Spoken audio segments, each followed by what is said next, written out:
Hello, everyone, and welcome to Fearlessly Authentic. I'm your host, Jody Harrison Bauer, and I'm so excited to have you join me today. I have another wonderful guest, so you have to stay tuned. Let's start all over again. Okay, we're going to start that over again. All right. See, this is why I don't like doing pre-records, because when it's live, I can't go back and do that. So, got it. All right, here we go. Take two. Hello, everyone, and welcome to Fearlessly Authentic. I am your host, Jody Harrison Bauer, and I am so excited to have you join me today. I have a wonderful guest, and I can't wait to share all the information he's going to give you to be educated, empowered, maybe will entertain you a little bit, and inspired so you can live a fearlessly authentic life. Because in my opinion, if we are not living our most fearlessly authentic life, then we're not living in our truth. We're not being fair and truthful to ourselves. And for so many years, I didn't live in my truth, and I wasn't courageous enough to take risks. And it's honestly just a waste of time. So I'm so happy that you've joined us. We have 100 countries listening to the show right now. So I'm so excited to have you join us. You could find me on all social platforms at Jody Harrison Bauer. We have a 5-star rating. So please go and leave us a review.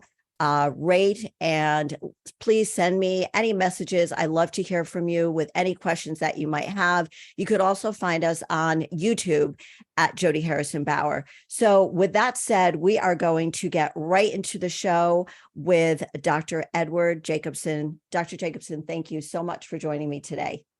Thank you for inviting me to your podcast. Yeah, I'm so excited. It's taken a while. I want to introduce you to Dr. Jacobson. Who has actually, full disclosure, he's my doctor, and I have been trying to get him on the show for a while, but it's been a busy time for all of us. But this is Dr. Jacobson. Dr. Jacobson practiced completely by telemedicine. In addition to Connecticut and New York, he is licensed in New Jersey, Massachusetts, Rhode Island, Florida, and California. Dr. Jacobson is a board-certified gynecologist in private practice for over 30 years in Manhattan and Greenwich, Connecticut. He trained at the New York Hospital Cornell University Medical Center, where he remained an attending physician until moving his practice to Greenwich 30 years ago. Dr. Jacobson is BHRT accredited by WorldLinkMedical.com. He is a fellow of the American College of Obstetricians and Gynecologists, a member of the Bioidentical Hormone Society, the International Hormone Society, the Bioidentical Hormone Initiative, the American Academy of Anti-Aging Medicine, and the LDN Research Trust. He is an expert in the management of natural hormone supplementation for symptom relief and long-term preventative health care based upon optimal use of beneficial outcome studies. He is on the attending medical staff at Greenwich Hospital and Stanford Hospital in Connecticut. Dr. Jacobson has appeared in numerous television, radio shows, and podcasts, including with Suzanne Summers, and has been interviewed by the New York Times, the London Times, and Fox News. How does it feel to hear all that? Is that me?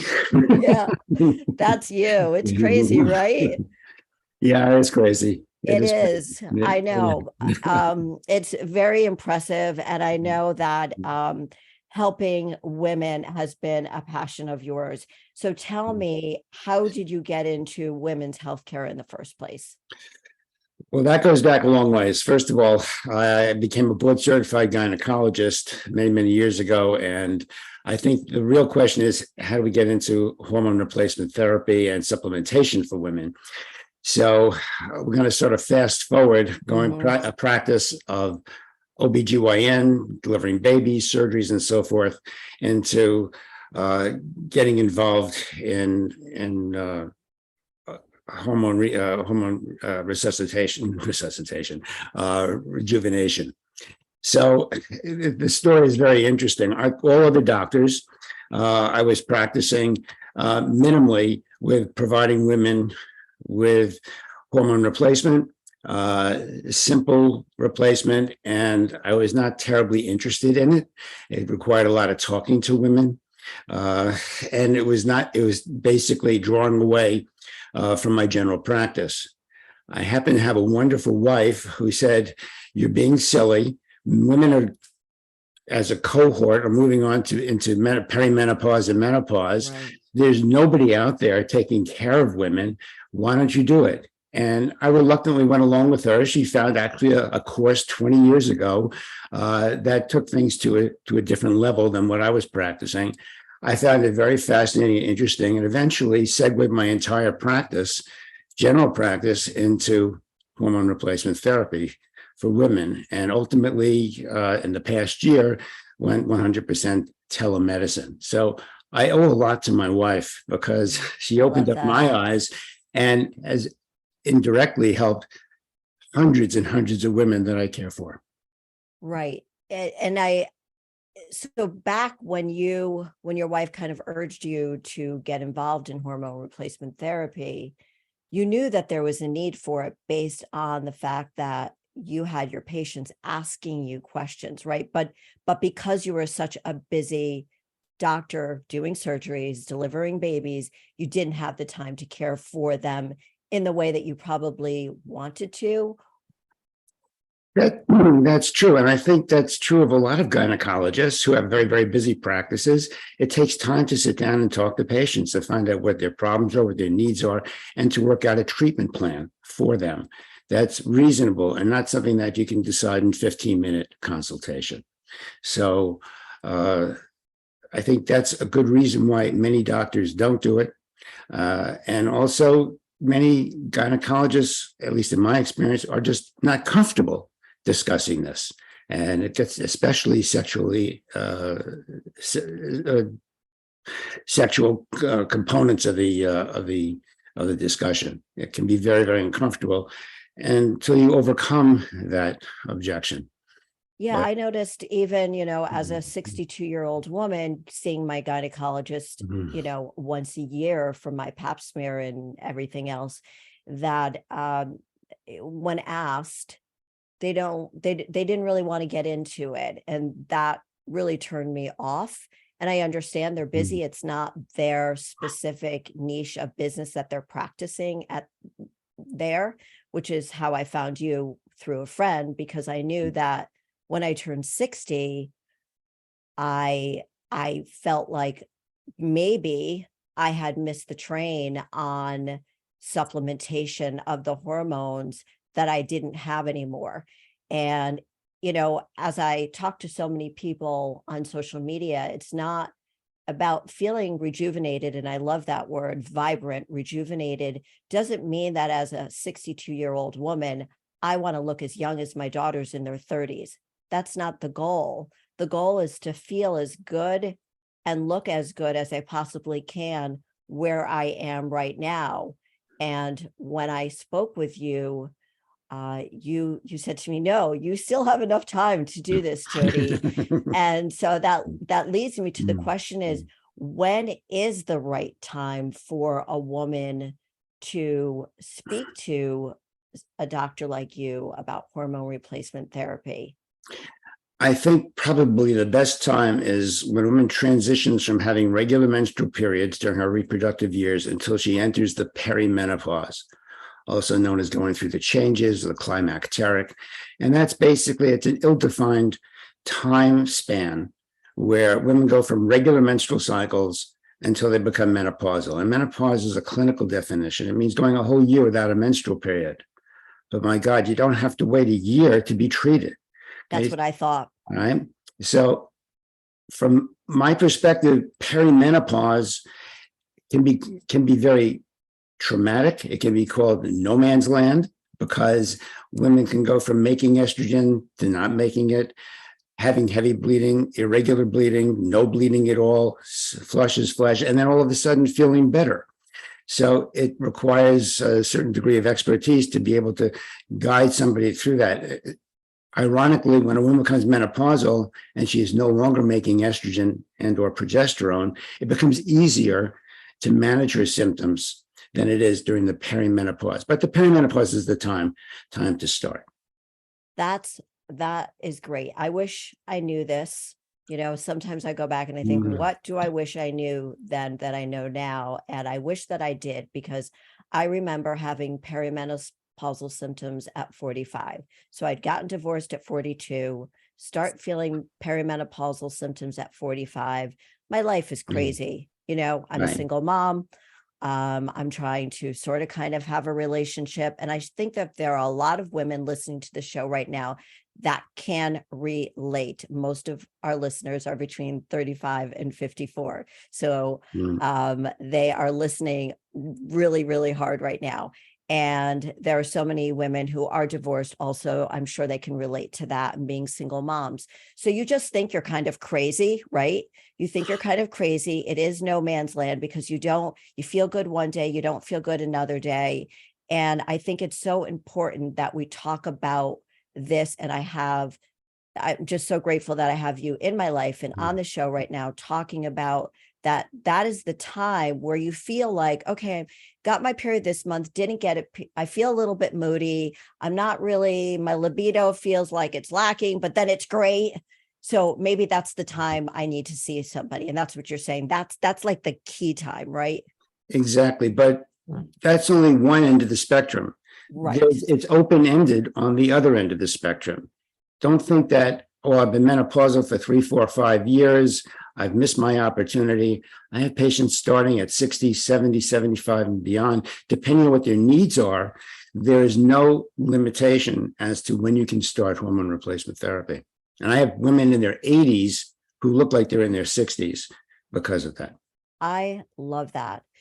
I really, really do. And I'm, again, so grateful that I found you, because I did think when I met you at 60, that was 10 years postmenopausal, that I thought it was too late. And I know that we've been working on getting me to the optimal levels. And you talk about optimization is your key.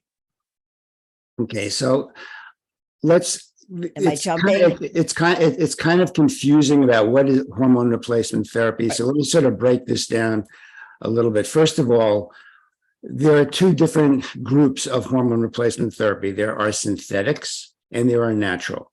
And synthetics are what historically has been used, like you may be familiar with the terms Premarin and Prempro.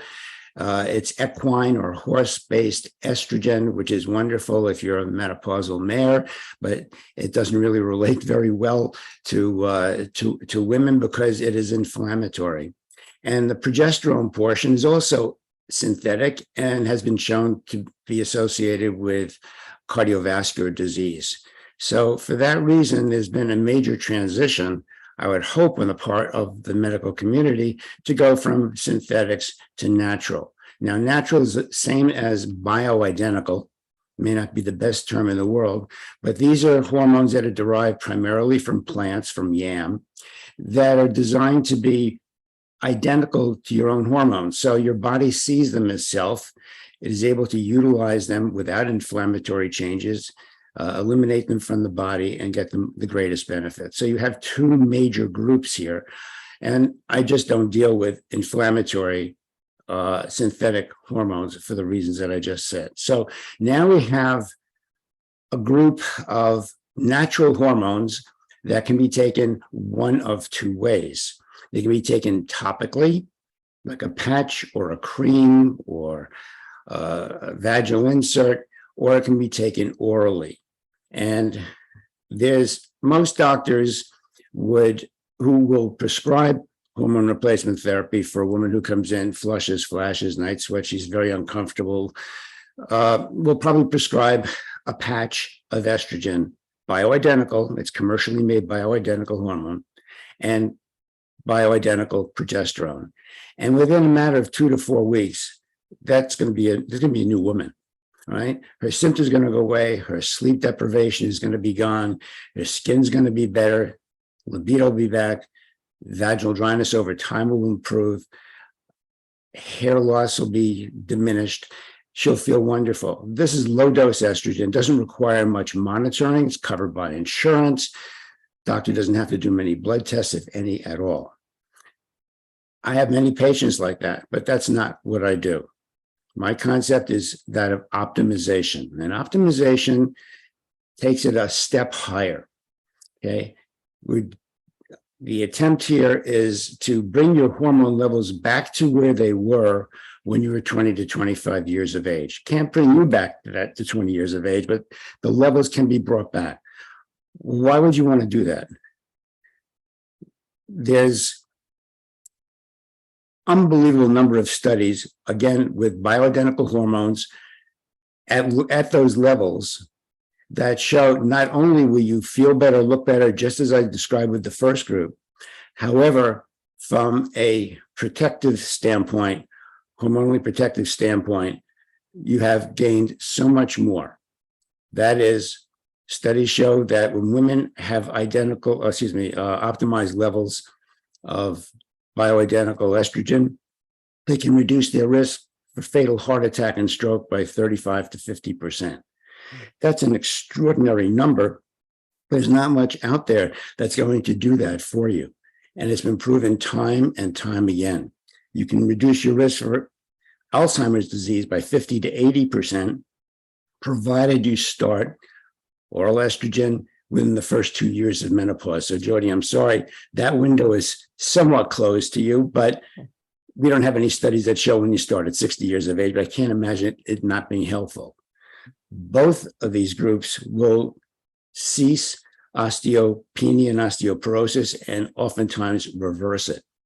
So there are major, major benefits, cardiovascular benefits and neurological benefits taken by oral estrogen optimized. That's different. So clearly estrogen is like the hormone that we lose that does the most for us in so many ways. Is that correct? That seems like the fountain of youth. There is no real fountain of youth, but I will tell you, it does so many beneficial things I didn't even mention. For one thing, and here's the total reversal, it seems to protect against breast cancer, as does progesterone. If you go back 2 decades to the Women's Health Initiative, the WHI study, it implied just the opposite, and many women got very, very frightened by the results.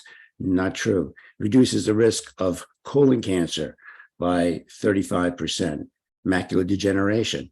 All this is highly, highly beneficial. And it's unfortunate that so many people do not get involved, professionals like myself get involved with the care of women. And this is all, you're a doctor, this is all science-based. So these are studies, these are randomized controlled studies which prove cause and effect. That's extremely important. These are not observational studies which make a suggestion. They prove a good outcome. And unfortunately, most doctors are not aware of this. You have to do, there's a concept called association does not prove causation. And what does that mean? Mrs. Jones has been on estrogen replacement therapy for 7 years and then develops breast cancer. Does that mean that the estrogen caused the breast cancer? No, it does not. It does not prove that it caused the breast cancer. All right. She got it just like 1 in 7 women get breast cancer, except we know from randomized controlled trials that estrogen actually diminishes the incidence of breast cancer. So these are hard concepts for general public and a lot of my medical colleagues to overcome. there seems to be a fear, and I want to get into how each hormone helps a woman and what we're depleted of. Sure. And that's why it's important to start early, that as soon as you do start feeling the symptoms, which are perimenopausal, that you should seek out help. But why do you think there is this fear, or that women feel they need to suffer through?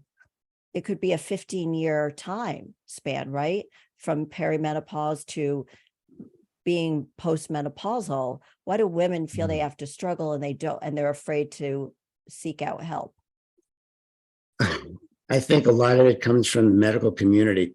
You know, when the Women's Health Initiative came out, just prior to that, most women were on Premarin and Prempro, synthetic hormones.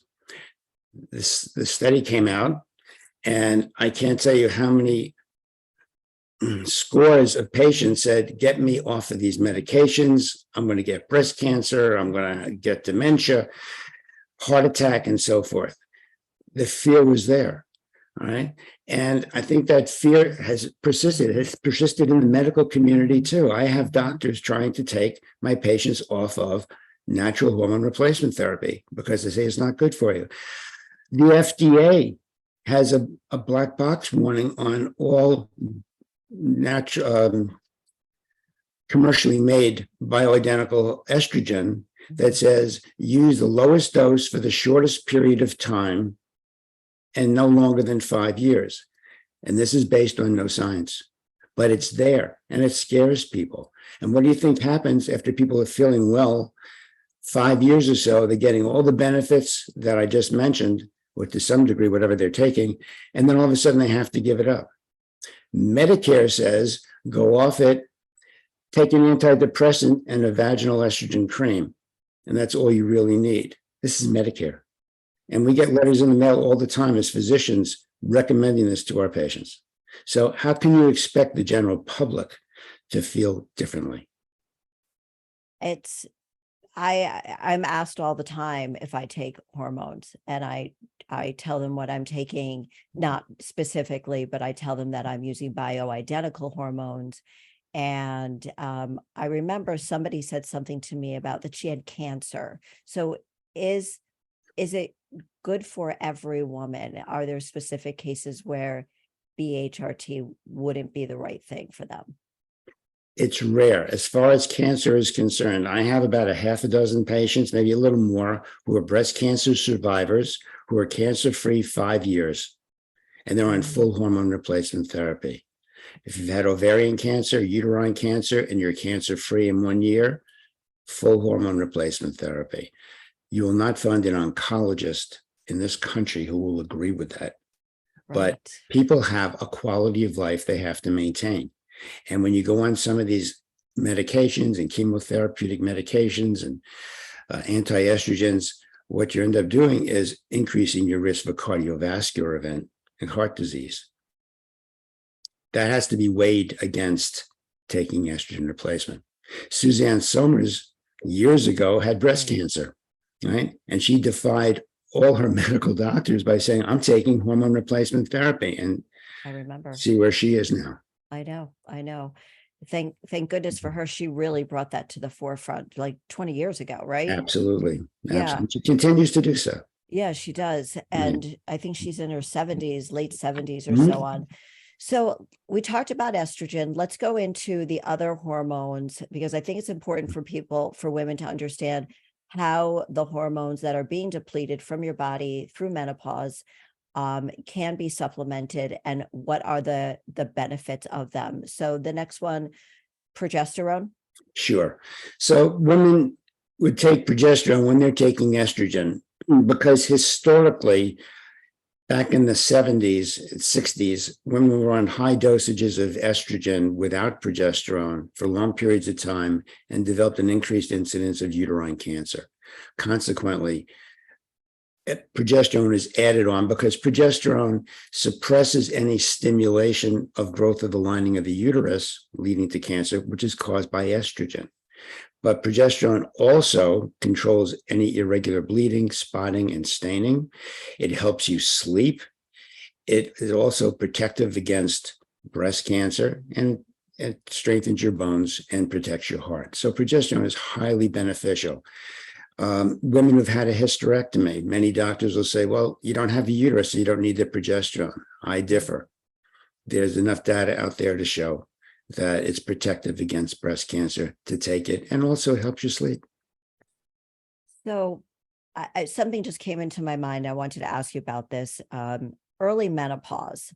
If a woman is in what is considered early menopause? Well, the definition of menopause is a whole year without a menstrual period. So Okay. you have either peri or premenopause, and then you have menopause. So if a young woman is getting spotty periods right. in her, let's say, late 20s, early 30s, would that be a sign to see somebody like you? Probably not. I think your general gynecologist will be able to handle that. Or premenopause or early menopause is usually defined as 35 years of age Okay. uh, at that point. So somebody who's in their 20s and early 30s may just have an ovulation issue, or they may have polycystic ovarian problems that can be evaluated by a general gynecologist. They don't Okay. necessarily need to see me. Okay, thank you. So from progesterone, let's go to testosterone, because I think a lot of women do not understand how testosterone is beneficial to them, and they think it's only something men take. Okay, so all women make testosterone. And unfortunately, for most women, their production of testosterone diminishes in their late 20s. So that certainly can have a major impact on their sexuality, but sexuality is a very complex issue. A lot of it depends upon your health, how well you're sleeping, your stress level, your interpersonal relationships. So I don't mean to diminish the importance of blood levels of testosterone, but it does have an impact. But testosterone does many other things. One of which we note is that women lose 8 to 10% of their muscle mass every decade from their 20s on out. So that translates out to decreased strength, decreased endurance. Many women in their 40s and 50s say, hey, I'm going to the gym. I don't have the energy that I had. I'm feeling more fatigued. I can't do my spinning as much, directly proportionate to muscle mass. And supplementation with female appropriated levels of testosterone, okay, will reverse that whole process. And that is probably the most objective thing that I've seen in patients. They may or may not talk about their sexuality, but they will talk about how well they feel going to the gym, working out, and so forth. But that's not even the most important aspect of testosterone from my perspective. Testosterone diminishes visceral fat. And that's the layer of fat on the inside of the abdomen, on the intestine. So you can actually lose a couple of pounds of weight there. And you can transfer percentage body fat to muscle mass. However, visceral fat is a major source of inflammatory proteins. And the main theme here with getting older is inflammation. You want to diminish inflammation because inflammation is associated with heart disease, diabetes, cancer, inflammatory bowel disease, everything. You want to diminish inflammation. That's why testosterone is considered anti-inflammatory. And in men, it reduces the gut. For women, it can reduce the gut too, but you feel better, look better, and it gives you a better quality of life. So testosterone, extraordinarily important. Ladies, don't be afraid to take testosterone, but you've got to know it has to be monitored. You need to go to the right person so they give you the correct amount for your body, right? Optimization doesn't mean taking a higher level and going your own way. Right. Okay. It's a lot different than when I initially said just take a patch and a pill and feel better.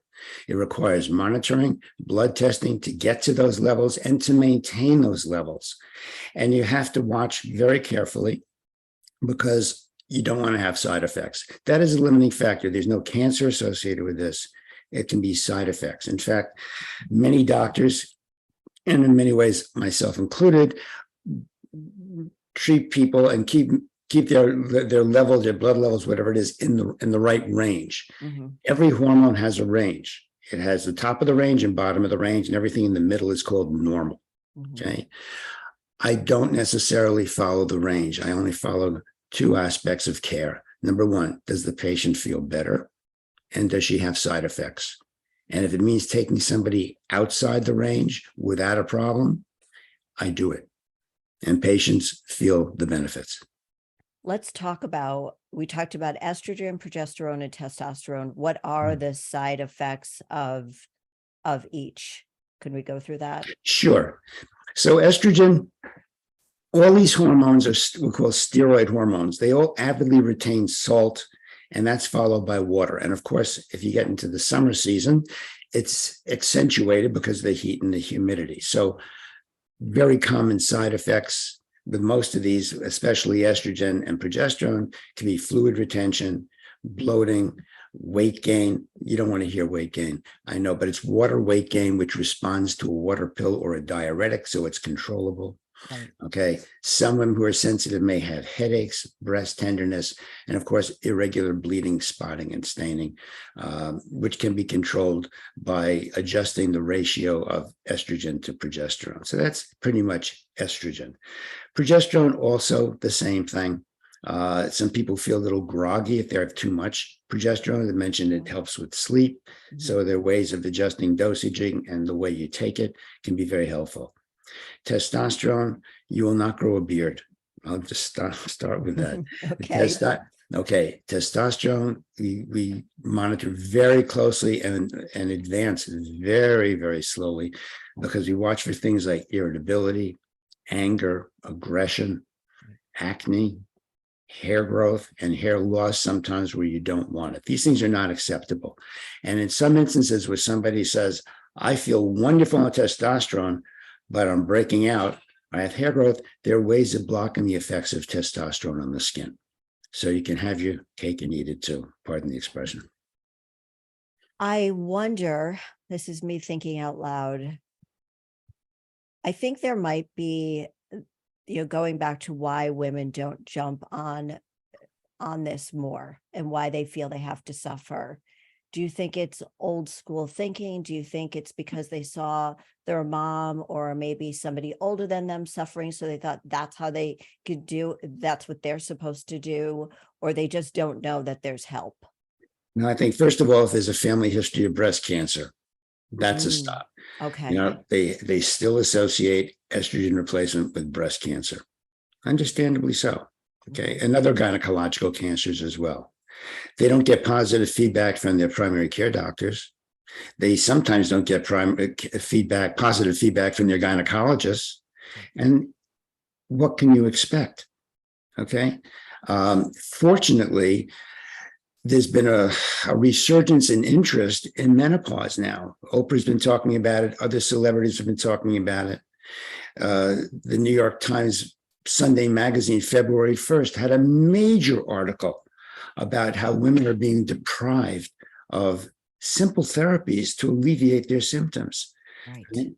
And other I'm glad there's an awareness, and hopefully this is going to continue and expand as time goes on.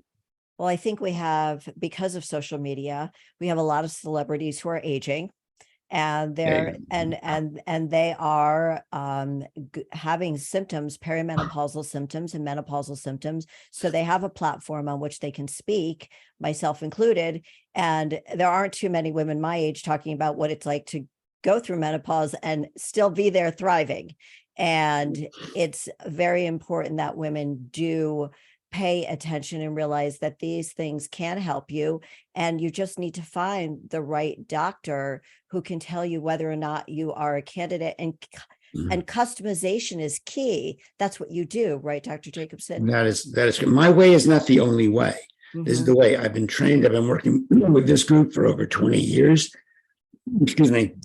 But it's not the only way. But conceptually, taking it beyond a topical treatment and a progesterone pill really makes a big difference. And there are other groups out there. A4M is out there. I can't think of any others at the moment that will go along with this concept of optimizing hormone levels based upon randomized trials that have been published in the medical literature. Okay, so we went through those 3 hormones. Is it necessary to talk about the other ones? Oftentimes, we'll try to optimize thyroid hormone. Most doctors will follow by the numbers. They'll look at what's the proper range, and if it's in the range, that's fine, no matter what the symptoms are. And without getting into details, this has been a controversial point for at least a half a century, as is the use of natural thyroid hormone versus synthetic thyroid or synthroid. I belong to the latter group, and I find that many women and men will do so much better going outside the box. As long as they have no side effects, we always watch for side effects, they will feel better. And there's a lot of resistance to that in the general medical community. But thyroid is part of the picture. Also, DHEA is another androgen or male type hormone that contributes to testosterone, but is also a calming hormone to counterbalance the stressful effects of cortisol. Oftentimes that is significantly diminished as we get older, and people will benefit from that. And then, of course, we look into the nutritional aspects, any vitamin deficiencies, any heavy metal toxicity vis-a-vis mercury toxicity from too much sushi, that sort of thing. This is all part of the same picture in following patients. So when you sit down with a patient for the first time, you go through their family history, you get all their information from them, and then from there, you do blood work? That is correct.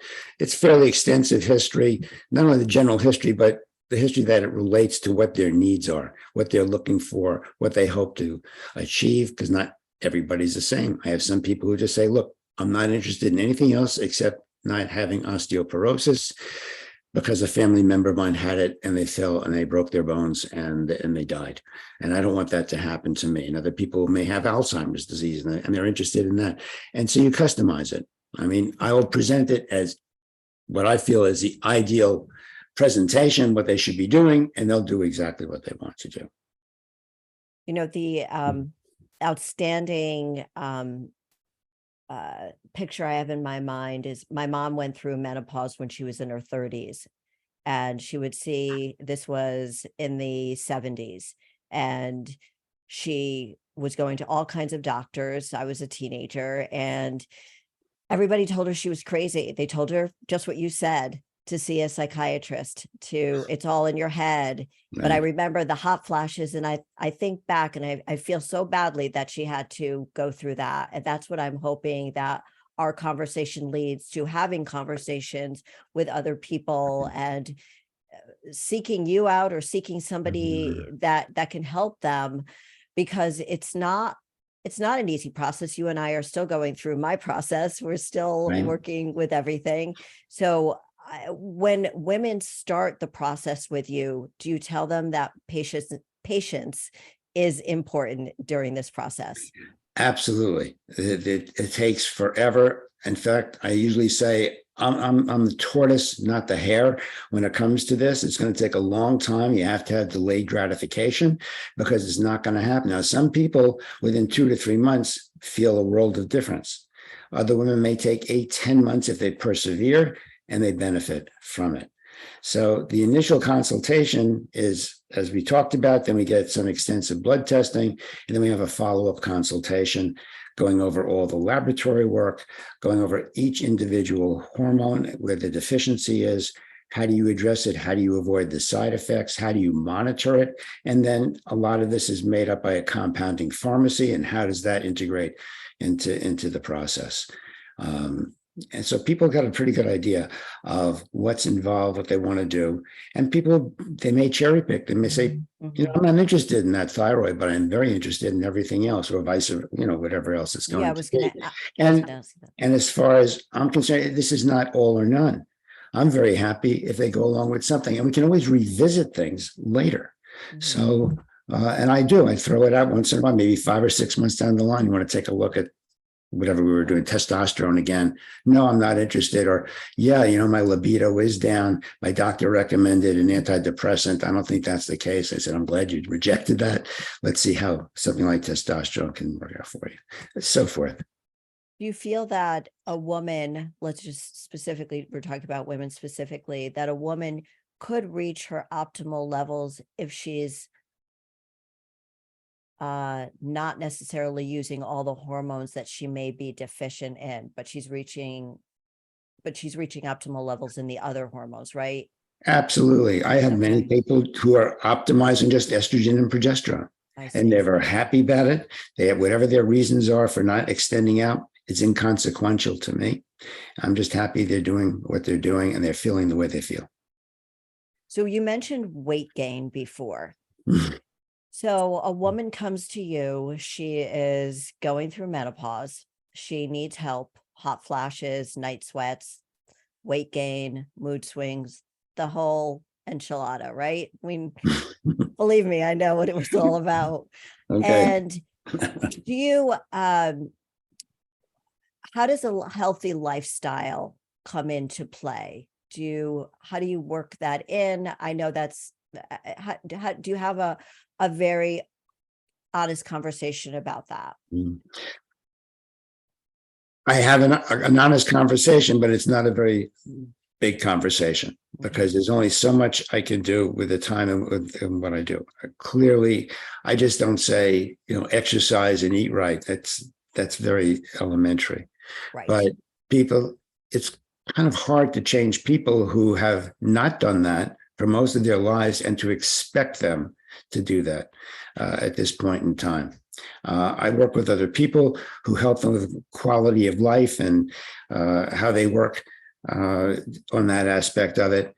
Unfortunately, and I tell people straight out that when a woman becomes menopausal, there's a weight gain of anywhere between 10 and 15 pounds that occurs, whether it's due to change in metabolic rate, metabolism, whatever you want to call it, decreased calorie burning.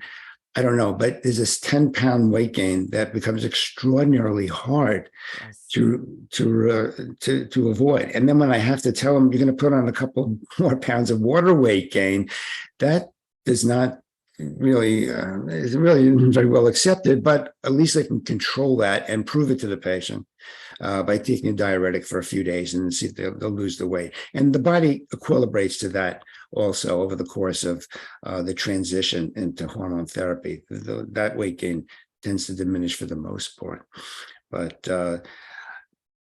I wish I had the answer to that 10, 15-pound weight gain. Otherwise, I have patients lined up for miles. You and I would be a great combination here, but I'm not training clients anymore, but I used to see them, because I have been doing this for 34 years, and it was always frustrating for me because making that lifestyle change is very hard.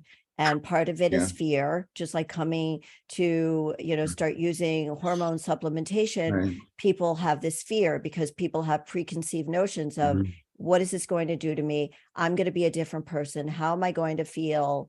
But the results are, as I spoke about at the beginning of the show, if we don't step into our truth, if we don't overcome the fear of what's there because we want to feel better, we want to live a fearlessly authentic life, then we need to make those changes in our life, and it's a lot of fear, but it is. Not all women, by the way, have that 10 or 15 pound weight gain. Some people have a very small weight gain. I've actually had some patients lose weight, usually if they go on thyroid, but that's a very small number of people. In the past, women would say, I want to go to my doctor, get me thyroid pills because I want to lose some weight. It's not really there. So, but in some instances it is. But for the most part, unfortunately, there is that weight gain. Right. Can you explain the difference between oral versus creams? Sure. So there's a major difference in how the body metabolizes or utilizes hormones.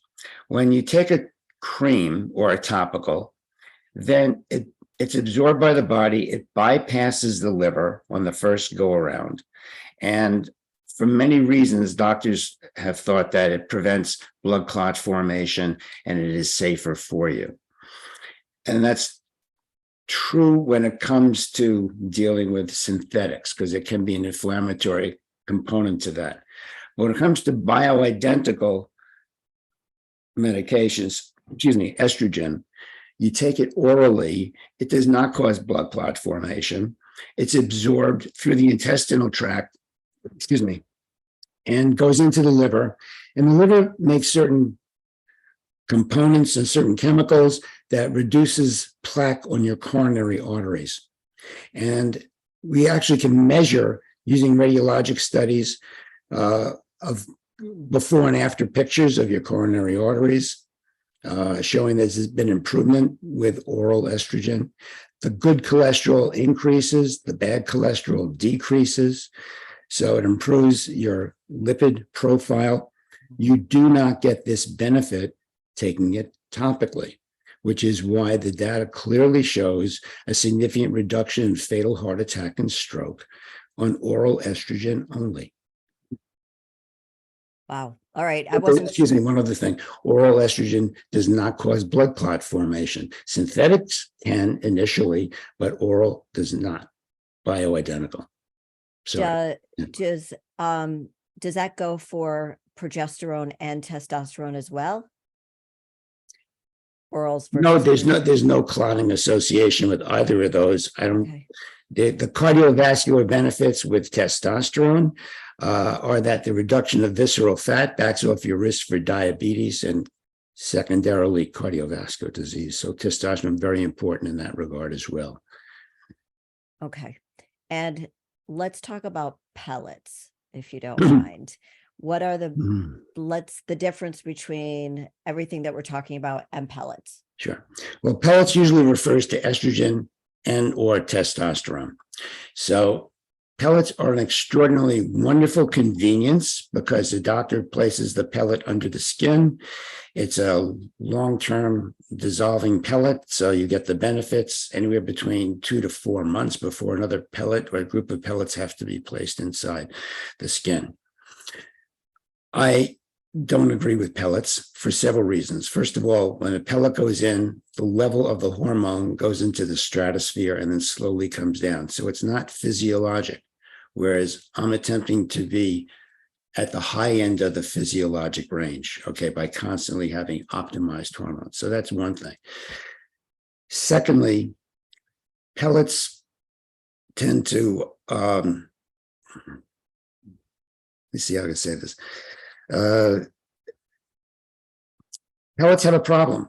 If all of a sudden you have a testosterone pellet placed inside the your skin, and 2 weeks later you start breaking out like crazy, you start having hair growth in 1 month, there's nothing you can do about reducing the pellet. You can't take it out. Right. Whereas a cream you could take out. And the other thing is, I look at the pellet as a topical. So it's as if you put it on your skin. It doesn't go through the liver on the first pass, so you don't get the cardiovascular benefits. At least I'm not aware of it. If there's studies out there, I am not aware that it does give cardiovascular benefits. So many women are delighted being on pellets, but they're also delighted on being on patches and oral progesterone too. And nothing wrong with that. They're getting some benefits, but they're not getting optimal benefits. That's what I've heard about with the pellets, is that you might feel great at the beginning, and then either you have these other side effects, or you just literally crash. You have no energy at all. So when you talk about the cardio benefits, that comes from which hormone? Estrogen. And to some degree testosterone as well. Okay. Primarily estrogen. So it's funny, just a side note here, when I would have women come to me in their 50s and they would say, well, I don't want to be muscular like you. And I said, don't worry about it. You're going through menopause, or you're postmenopause, or they're 60. And I'm like, don't worry about it. You haven't been to the gym yet. You're not going to have the kind of muscle mass that I have. This comes from 40 years of working out, and it's muscle memory, which, side note, ladies, we should all be lifting weights, right, Dr. Jacobson? Right. And getting in your cardio, because that definitely will help as you approach menopause. You won't build up muscle mass by taking testosterone alone. You Thank must you. exercise with it. You must do strength building exercises with it for maximum benefit. I don't think women understand that. I think they hear the word testosterone, they go, I'm going to look like a man. Like, no. Because they think of maybe steroids, they think of anabolic steroids, which is testosterone. Yeah, exactly. Another thing that you mentioned early on was PCOS and pre-diabetic. That's seen usually it's seen in younger women in their teens and to their 20s, but sometimes we see it in older women as well. And it is a chemical imbalance. Primarily, it's an insulin resistance, okay, that results in irregular menstrual periods, constant production of estrogen, testosterone. The typical classical picture is that of an overweight woman who has menstrual periods 3 or 4 times a year, acne, hair growth, infertility, and 50% chance of diabetes in later life. But not everybody has to present that way. Okay. And many women can have that, some varying degree of that presentation. And many doctors will oftentimes treat that with birth control pills, right, which can serve a dual purpose, obviously for contraception as well. Right. And nothing wrong with that. Oftentimes people have to have a reduction in their male hormones, which is given by other medications. They don't ovulate on a regular basis, which predisposes them to uterine cancer. So we give them cyclic progesterone. And oftentimes thyroid has to be adjusted as well. So that can be treated many different ways. And yes, I do take care of some patients like that. Yeah, you hear more and more women with PCOS. I don't know if it's just, you hear about things and for a little while and then you don't hear about them at all. But I know a few women, a handful of women who suffer from that, and there's weight gain. And I didn't know if hormone supplementation could help them in their symptoms. Yeah, there are things oftentimes with the insulin resistance component. There's metformin, which has been classically used. There's something called D-chiroinositol or DCI, which can be very, very helpful. There are a lot of things out there. Plus, of course, getting into a lifestyle where eating properly, exercising, burning calories, and so forth. It's certainly a treatable condition. So if somebody were to come to you, they sit down, take me through a quick process of what somebody would experience coming to see you. Well, they would start off by speaking with my office manager for about 10 or 15 minutes. Okay. Because a lot of people may or may not want what I have to offer, the time that's involved and so forth. So she pretty much screens. Then they would have a 2-part consultation. All right. The first part is they would fill out some forms. I get a little bit of background information, but I would do a Zoom consultation. And most of the discussion will be, what brings you to me? What's the problem? And then I go into things that are all related primarily to sleep disorder, libido, what their appetite is, what are they eating, what is their exercise, their interpersonal relationships, so forth. And then the regular history. Then I get some comprehensive blood testing. Once that is back, we set up for a second Zoom consultation.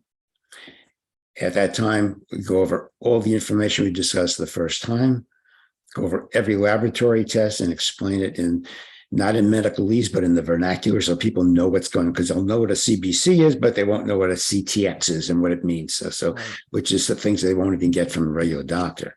Okay. But we'll go over all that so it's understood. Then I'll go over every single hormone deficiency that she has. And at the time, I'll talk about not only the deficiency, how do you take the hormone? How do we do it gradually? How do you avoid side effects?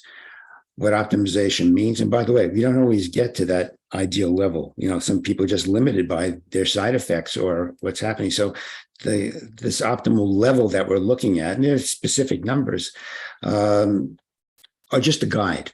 It's a guide. It's how people feel. Okay.